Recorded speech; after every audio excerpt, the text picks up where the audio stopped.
We have a new guest joining us in the studio. Peter Muchedu is a governance expert. He's been here before. He's here to talk about the cost of living. He'll be joined by Calvin Sokoth, who is the president of the Bunge la Wananchi. Calvin is late. Let's hope he gets here on time. City? Yes. Why don't you welcome Peter with the day's proverb? The whole of this week, Peter, will be our proverbs will be from the country of Tanzania. Our neighbors. Our immediate neighbors, yes. Where trees are, there are masons. That's a good one, because trees should be attributed to carpenters, Yes, while masons are attributed to stones. yes. Then that means that if there is presence of tree, carpenters are nowhere to be seen.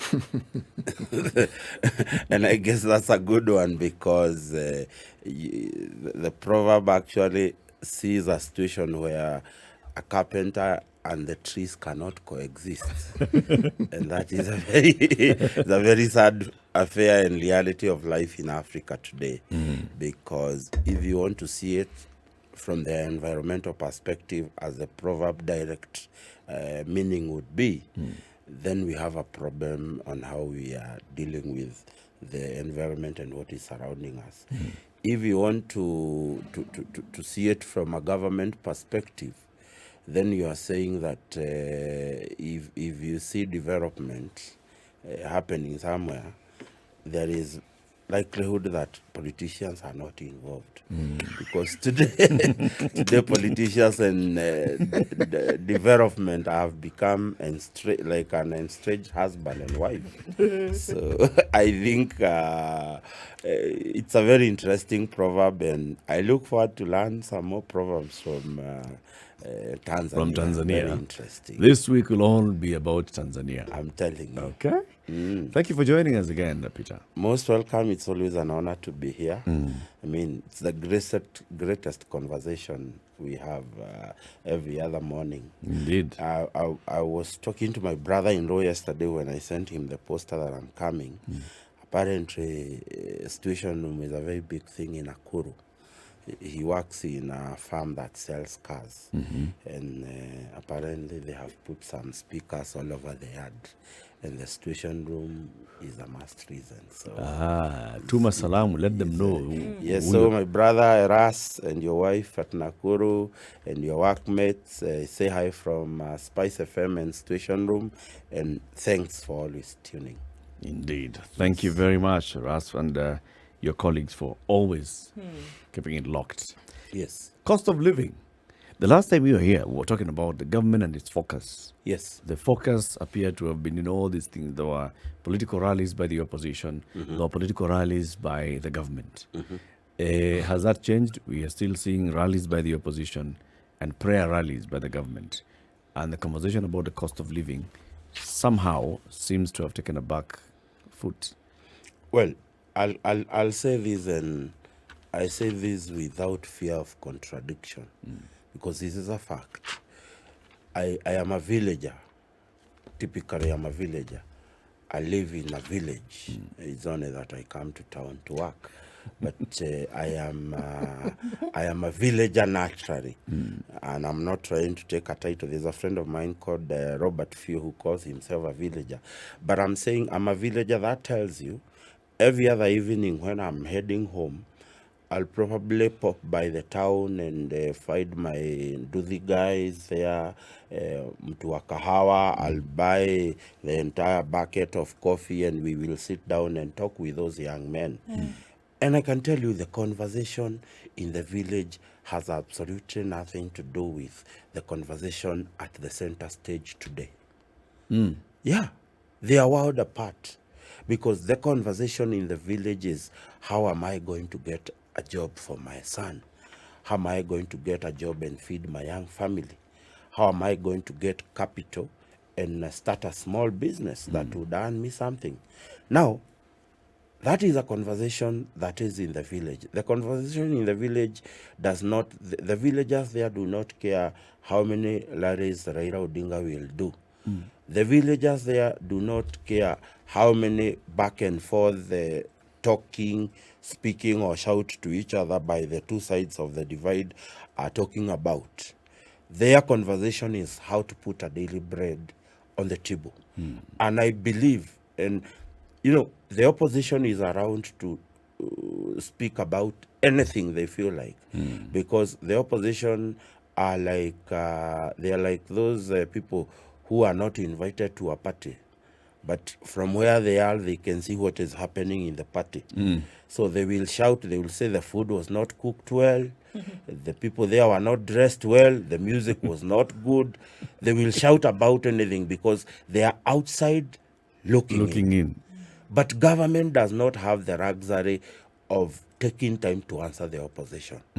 Government has the luxury of delivering on the mandate that we promised Kenyans that we will. And one of the major platforms that we campaigned on was on how to lower the cost of living. I don't expect it to be magical, but I expect to be given hope that something is being done. The rhetoric currently that is on the center stage of the national conversation does not inspire hope in Kenyans. What's that rhetoric? Because you're saying what's happening. You see, the rhetoric... The village conversation is Yes. not the same as the center conversation. You see, the rhetoric right now, it is Raila Odinga will shout something today. Somebody in government or supporting government will take time to answer him. Raila will respond to what was answered. And the person who answered him will respond to the response by Raila Odinga. And the cycle continues. And the conversation on how to help the common mwananchi is lost somewhere between. And that is the sad state of affairs today. Because let me tell you, for everything to happen in government, Eric, it has to start with a conversation. Because conversations are the one that drives people into action. Because we will start it as a conversation. That conversation will probably lead us to somewhere where we may need to amend laws, say like our tax laws, all our import laws, all our employment laws. And then once we get there, we start now talking about what do we amend to help Kenyans. So if something is not on the on the table where the conversation is happening, it means that something is being lost in between. That is the sad state. Let me tell you, when Kenyans went to the ballot, and one of the things that you cannot deny is that the hope that the new government will bring something better for them is one of the inspirations sending Kenyans to the ballot. Yep. And the moment, as much as hope is very dangerous, because especially hope from Kenyan and African politicians is a very dangerous thing to rely on. But nonetheless, a human being is kept toward facing tomorrow because there is hope. Something good will come out of it. And the moment the people at the center of that the people at the center of that conversation do not inspire hope in Kenyans, then there is a problem. I was reasoning to you as I was taking my daughter to school in the morning, just before the MP from Kakamega came. And you are talking about the oil, the cooking oil. And when you look at the reason why government would import 125,000 tons of oil duty-free, well, companies, I don't want to mention companies, well, companies that are manufacturing here in Kenya are being charged about 7 or 8 levies on the product they bring. There is a very big disconnect between the local manufacturer and government. Because the people who is selling oil is actually selling oil at a high cost on things that do not actually concern his production. You have levied tax on plastic holders, those plastic bottles, containers. You have levied tax on all oil producing plants. You have levied tax on equipment that come to do production. I mean, 7 different levies. 5 of the levies have nothing to do with the producer of that oil. And this rock of production, they are doing about 1.5 million metric tons of oil production in Kenya, accounting to around 61% of the production. What if you said, allow me to just touch, say like take Golden or whichever company. If a company is producing in such a magnitude, isn't it the work of government to give incentives to that person? I mean, if you are this company A, you are producing about 600,000 tons of oil every year. You have employed about 1,000 people. Is it possible we give you a tax relief so that you can increase production and employ 1,500 people? You get? So the moment government does that, and a company employs 500 more employees, government attracts something called pay. Yep. So it is a reverse psychology. You don't tax the producer much. You allow him to expand and wait for him at the end, and you take the payee because that particular manufacturer has expanded the tax net for you. Yep. I mean, these are simple economics 101 that You think they're I logical? believe government should apply and this country should move forward. Yeah, indeed, in terms of what should be applied. What do you think then needs to happen? I'm thinking about, when a baby is uncomfortable, something pricks it here or something is too tight, the baby cries out, isn't it? Yes. Until you're forced to do something. And until you do something about it, the baby's going to keep crying. That's the truth. I'll Isn't tell it? you. So what needs to happen in this I'll case? tell you. I have seen the Ministry of Industrialization and Investment have done what you call Dongokudu investment. Is it economic zones? Yep. In Mombasa? It is good to do the economic zone in Mombasa, but as you put up that economic zone, have you put into consideration our power regime? Is it favoring the person that is going to do production in Dongo Kundu? Is it going to the tax regime? Is it beneficial to that person who is doing that production? This is my belief. If I was part of that ministry, unfortunately I am not, I am not saying that Dongo Kudu is not a viable project. By all means, the economists who saw it light have their reasons. But this is what I will do.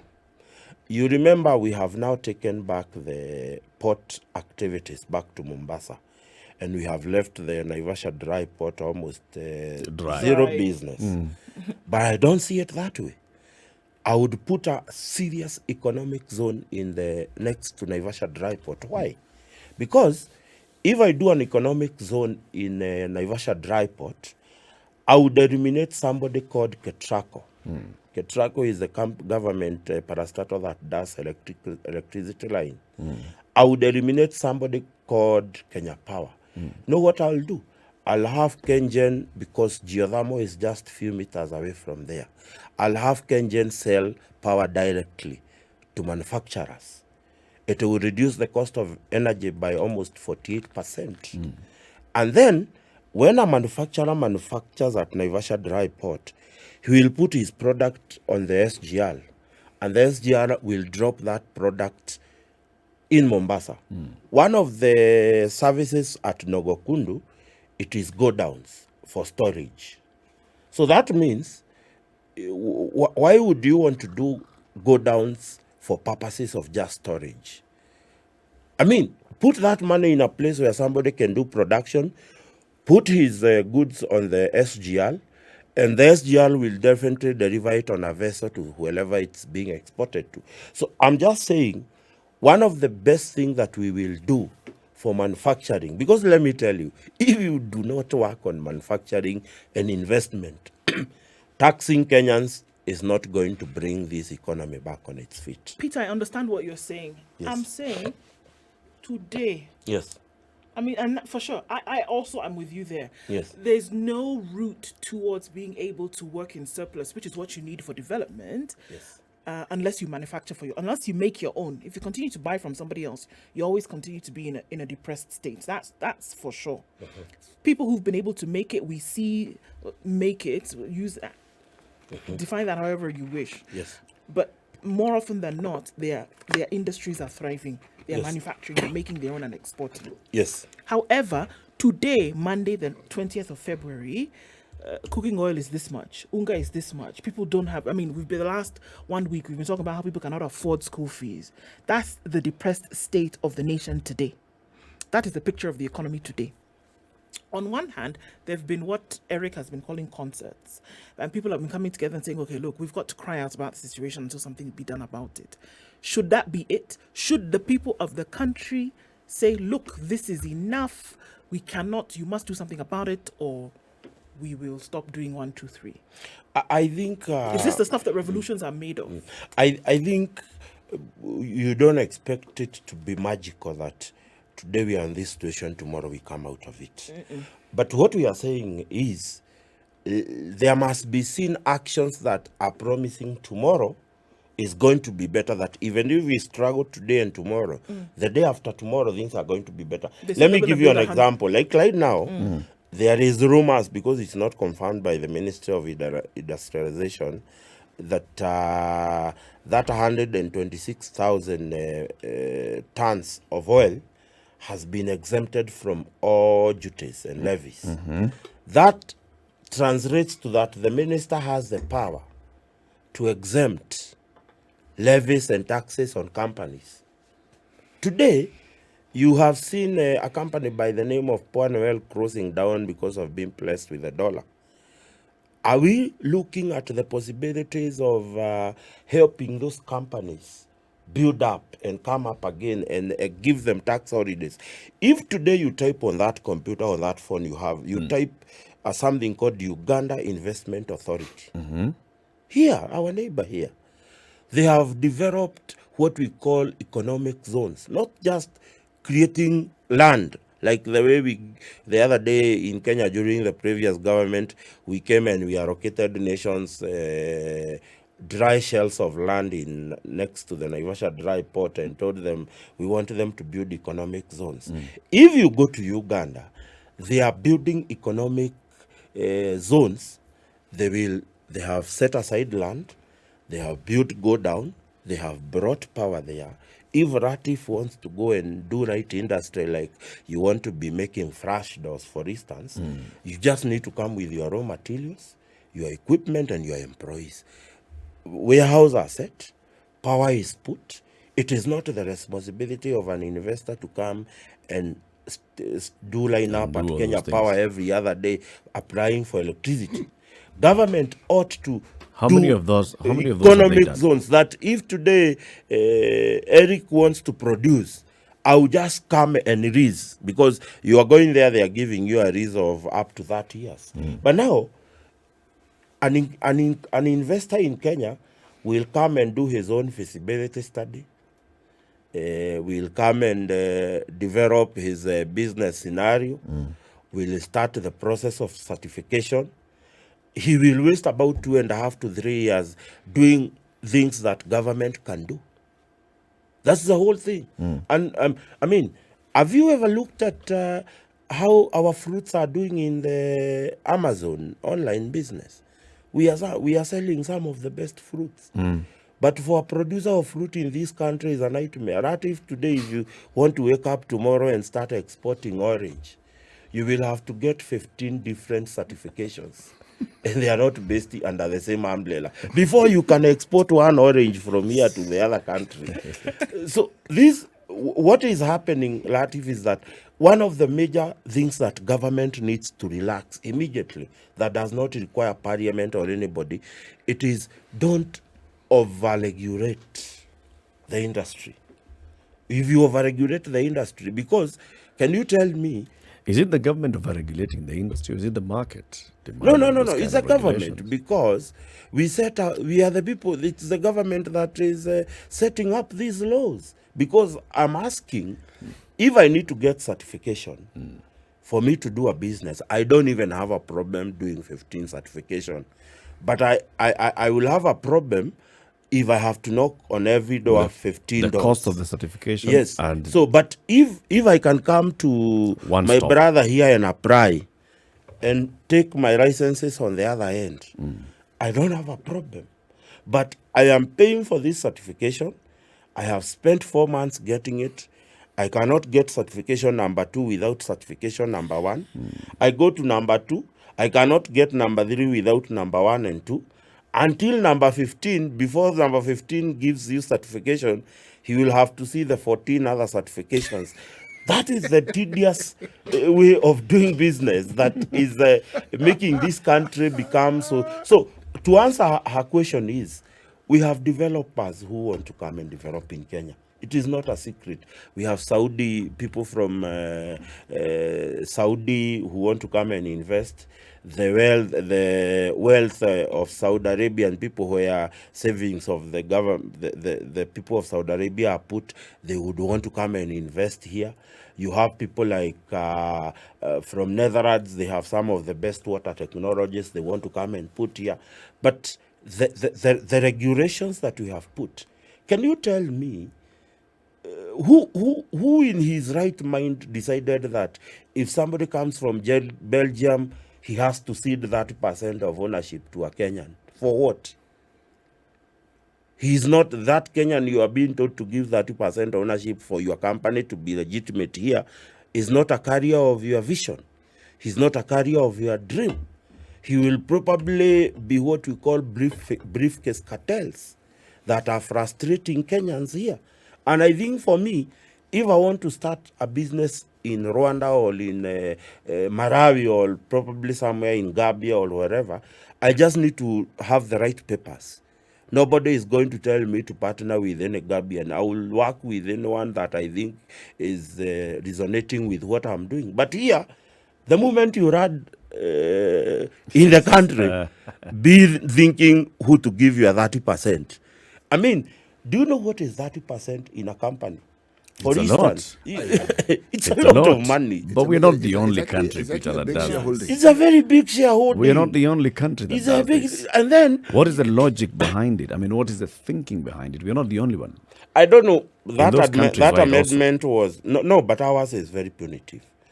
I mean, if you said 5%, it's fair enough. It's still a very big shareholding, but 5% is a very significant shareholding that somebody who has 5% cannot really stop you from doing development. But 30% is a very significant ownership of a company. For you to come and give it to a Kenyan who had no idea what is it that you intend to do. He just want to be what you call silent partners. But in Kenya, they are not necessarily silent partners. They will be your worst nightmare in terms of certification. They'll be wanting to because get you other out. than 30%, they will want to milk you more. They will make the process tedious. They will make the process boring. I think They'll want 100%. yeah, Let's so take a break. yes, I think that is what we need to have manufacturers start doing it in Kenya. Peter Muchedu is a governance expert. He's our guest this hour. It's 9:30. This is the Situation Room, the only way to start your day. Cost of living. This is the conversation that ought to be front, right, bottom, left, and center of our conversation. Okay. Peter Muchedu is our guest as we continue this conversation. City. You know, what Peter is saying, not only does it make sense, but it is supported by facts and it's supported by countries right across the globe. People who were economically in a far worse state than we are, far few opportunities, but took a certain path and focused on it, and have since grown. Do you know how big Singapore is? Do you know how big Hong Kong is? You know? And those countries have some of the largest volumes of ships coming to those places. Why? An island state, meaning it's like the country is a town. Okay? It is because they understood some of these fundamentals. Now, we have a lot more than that. And the thing that you will find puzzling is the very thing that Peter's talking about here. You wonder, now, with all these learned economists we have in the Ministry of Finance or in Treasury, because there are many, you cannot say that they do not know what to do. They do. So the eternal question is, why is it that they don't? You see, the United Arab Emirates, for example, the example he gave about the percentage that foreigners are supposed to give up. As a foreigner, you could not, this is in the past, own more than 49%. A private company, maximum percentage will own 49. But they changed that. They did that for a season because they needed their people to grow and understand how these things are done. So you come in, they'll have their people there and they're learning. Now it's different. Now, we seem to be doing the complete opposite. We are regressing. We had ICDC. You know what ICDC was set up to do? The very thing that he was saying. To ensure that commercial and industrial business in this country have a financial support. The blueprint has worked elsewhere. We have regressed. You hear of ICDC in pockets. People talk about Kenya National Trading Corporation. It was part and parcel. How do you think they grew? You know? Yes, there was a government-backed institution that gave it the finances. These Eastern countries, forget the tigers. You're talking about the big countries like China. You're talking about Japan. Their government understands their involvement in business. So you cannot find a big corporation that doesn't have a government input. And you know, to support your argument, Japan is one of the nations with the biggest external debt in the world. But that country has not felt the weight of paying that debt because they ask for money, not for government projects. They pump that money into companies producing in their countries. Toyota, whoever, name them. If there is a problem in Toyota, they know that it is going to mess their economy with almost 18%. So government puts money there to ensure that that company doesn't stop. It is very unfair that you would accept a duty-free of 125,000 tons and you cannot put up money to awake the oil refineries in costs. That is producing here. Because let me tell you, what is the beauty about having manufacturing in your own country? You are going to make sure that that farmer that grows cotton gets value for that cotton, because as long as that cotton is being processed in the country, there is a available market. You will encourage people to actually go into cotton business, and we will not have. Let me. You know, I don't know whether you have been to area of Sultan Hamud head into the border. Kikuyus, yes, to the what do you call the place? Not Naitataveta. Emari. The areas of Emari. Kikuyus from our place, from Limuru, Kiambu, all the way even to Kinago, have invaded that place. They are doing tomatoes. They are doing onions in large scales. Right now, it's the season for doing watermelons. There are people who are even cultivating up to 40 acres. It is very virgin, thousands and thousands of acres, virgin land there. Government can invest money. The people who are buying those watermelon and onions and tomatoes, they are coming with those vehicles you see which are like cold rooms. They buy, they put it on the ships, they take it to the Middle East. You cannot satisfy the market of Middle East with those farm products because they cannot grow in their country. We keep talking about that the disparity between our import and our export. But is it the sin of those importing to our country that we have not elevated our export to the level that would match their import? Because they are importing what they have done in their country to our country. What are we exporting? So I think, if you ask me, during the days of someone who used to call F.T. Nyamo is the former MP he's the one who succeeded Wangari Maathai. Tetu. He was the former director of Agriculture Finance Corporation before becoming the member of parliament. Those were the days when AFC used to be AFC. That city would walk into that place and give a plan on how he needs to do farming, and he will be given money without being asked so many nonsenses. Today, because city will be coming to ask for money to farm, and you are telling him to come with a title D and where he is farming, he has risked the land, so he doesn't have the title deed. How do you expect? So government must be seen to support the initiatives when we talk about that we want to support production in this country.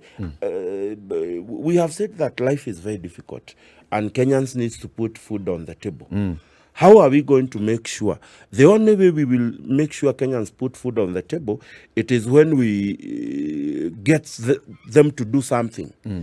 Where will that something come from if government, number one, does not ease the ease of doing business for those who want to come to invest? Number two, have a fund that is supporting initiatives that are supporting farmers. Today, we have put money in, pan paper. It has not worked. It is under private entity now. We put billions on Mumias. It is now on a private entity now. We put money due on KCC. We put on money. I mean, why can't we put money in places? I mean, because government are seriously. Most of these government officials, I'll tell you, I am in farming, daily farming. Our leaders in Limuru Daily Farmers and Cooperative Society did a request to KUSAP, a World Bank supported project. The World Bank actually accepted to fund us with 100 million, but our project and proposal was 159 million. So they needed you to put the seed money of 59 million, And then they will put 100 million. 100, yeah. So the officials went to see the previous Kiambu governor, Dr. James Nyoro, for help because we did not have 59 million. So county government was supposed to give about milk coolers of about 29 million to Limuru constituency around. So we asked them, convert this money into equity in Limuru Farmers and Dairy Cooperative, and then we will be able to raise about the remaining 29 million because that we would have. So an agreement was done, and we have World Bank ready to put 100 million. So the deadline was this January. We went and told the new governor, the Honorable Kimani Wamatangi, just write a letter to World Bank committing that the 30 million that was promised by your predecessor government will put, so that we put our investment. 29. They give us the 100 million, the project goes on as the county decides to go. That is an initiative that was read by the MP and the MCAs to his office. But that governor has not seen it necessary to write to the World Bank. As I sit here, Limuru Dairy Farmers Cooperative Union has lost a funding of 100 million shillings from World Bank. And you tell us that this county government or their government are very serious about farmers because that particular cooperative has 29,000 farmers. What had the previous governor done to advance that conversation? What was he supposed to do? Was he supposed to put it on paper? So what happens is take it to the county assembly. Assembly approves it doesn't. You see, government had already agreed that they would fund the daily farming in Limuru with coolers. One cooler is about, I think, 6-7 million. And this had been appropriated. Yes, in the this has been appropriated in the budget. Okay. And they said we will give about 5, I think there were 5 coolers to Limuru area, because every cooperative has what you call route numbers. You come to a place where it's called the Gio, there is a route number where collection of milk is done. So for every route, there was going to be a cooler. Now, what you needed to do is convert that money that had already been appropriated for daily farming purposes, because it was not really cast on stone in the budget appropriation that it is specifically for coolers. It was a support initiative for daily farming. So they just needed to convert that money. Instead of buying coolers, they invest in value-adding machines within the Limuru processor. I don't know whether I've come across milk called Limuru Fresh. Yes. That is where they were to invest. Because if you have a company that is processing milk every day, then you don't need coolers, because coolers are They put already if you have don't coolers. have anywhere to take the milk. So it is picked and sold to other companies that are doing value addition. But because now we would invest in our own company, which went under during President Uhuru's regime, we would have now invested that money there. And in fact, we were supposed to collect about 25,000 liters of milk more to be able to What feed. I'm asking is, Peter, Yes. because we can understand all that. Yes. So, governor, Yes. it is not the name. It is the office of governor. The office of the governor. Office of governor Yes. and the county executive Yes. already decides that this is our program. Yes. We are going to support milk farmers Yes. in Limuru. Yes. Takes that to the county assembly. Yes. County assembly approves and in fact appropriates Yes. money Yes. towards that. Yes. The MCA, members of parliament, the community goes to the governor and they say, instead, our need is not cooler. Yes. Our need is this. Yes. And the same amount of money that has been appropriated would fit into this project. Yes. Governor okays that. Yes. By okaying that, does the governor sign a piece of paper, a decree? What does the governor do by saying? As a okay? matter of fact, that working agreement is signed by the CEC of Agriculture on behalf of the governor, because he is the person in charge. And that was supposed to So- have been in the current financial year's budget. It was supposed to actually be in the financial year of 2022, 2023. 2023. This one. It's this one that we are. Okay. That agreement was signed and agreed upon by the Honorable Governor Nyoro, Okay. who was the governor then. So, So we were given a deadline of up to January. About, I can't remember the actual date, but it is within the month of January. When we realized the deadline is approaching and county government has not yet committed to what we agreed upon, we sent a delegation that involved our committee, the member of parliament, the current member of parliament, and all the 5 MCAs from the Limuru constituency. We said, go to the current governor. Maybe somebody has not reminded him that there exists an agreement between Limuru Dairy Cooperative and the county government, and see where it is. So before we went there, we had written to the World Bank. And they had agreed, if county can commit to pay the 30 million that they committed to give, you will get we 100. will allow you to put your money and we will get you the 100 million as long as we have a committal letter from the the government. county government. Yeah. Okay. So that is what we sent the committee led by the area member of parliament, Engineer John Kerago, to do at the governor's office. And they did that meeting. As a matter of fact, the Governor Kimani Wamatangi undertook to write that letter the following day. What is sad is that a day to the deadline, we decided to pop into World Bank to see whether that letter has been written. Only to be surprised, there has never been a correspondence between the current administration and the World Bank. And unfortunately, the parameters set for KUSA programs cannot be usurped by the fact that our county has failed. So, today as we are speaking, World Bank is somewhere trying to reallocate 100 million to other viable projects, because we have a governor who is seated in office who sought to help Kenyans. Because let me tell you the magnitude of the project. Other than the 20,000 liters of milk that currently Limuru Daily Farmers Cooperative correct, we would have to correct almost the same amount or more than that amount to make it 40,000 liters every day to feed into the needs of the magnitude at which Limuru Fresher would be producing and processing milk.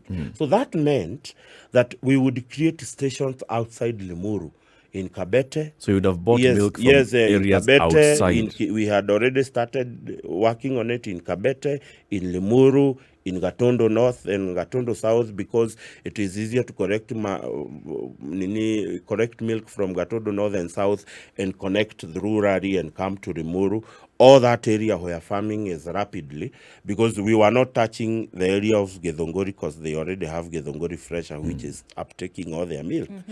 This would have had a ripple effect in an extra 9 wards that are outside Limuru constituency, meaning we would have increased the farmers who are benefiting from 22,000 to almost 40,000 farmers, directly All or it needed indirectly. was a letter of commitment. Just a letter of commitment to the World Bank that the county committed to seed 30 million shillings into this project. I mean, and somebody is sitting pretty and waking up every morning and promising people of Kiambu heaven. And What a shame. There was an option to There do was an something option about to it. do To it. actually deliver heaven. So let me tell you, when we say, and I say this, having supported the Kenya Kwanza government and having supported the current president should not turn anybody into a sycophant. As much as you have some value or some stake in the government, learn to tell your truths, because those are the truths that are hurting our people on the ground. We have written to the Minister of Cooperatives, the CS Cooperatives, Cherugui, on this matter, because it is a shame a governor who was overwhelmingly re-elected by the people to come and bring change. And we are not telling you to give us your money. We are telling you to give us part of the Our tax money. that we pay, our money. So I will say this on SpiceFM, the Honorable Governor Matangi, from the Rimuru people and those who do dairy farming in Kenya, feel ashamed. These are the things we are saying. We will keep saying, we will keep shouting.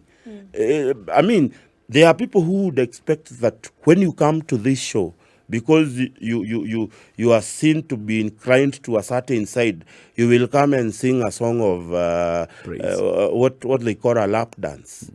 We will not do it, and our people are suffering. Because let me tell you, can you imagine if we have actualized that project today? You are saying that you would have hundreds and hundreds of young people who would be doing milk vendoring of milk fresh. There are farmers who would get value for their money and what they farm. So we will tell government, when we feel that government is not working for the interest of Wanjiko, we will see it. Because the best friend you can have as a governor, the best friend you can have as a president, is someone who is telling you the truth right on your face.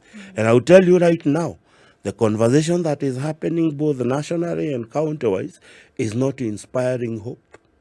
It is not inspiring. It's not connecting with it those is not in the connecting village. with those in the village, because even investor is coming to the village to invest. I think it is the onus of county government help that someone set up shop and uptake people who would otherwise become your problem. That's true. And they will help you. So it is the onus That of example you've given us. Yes. That one.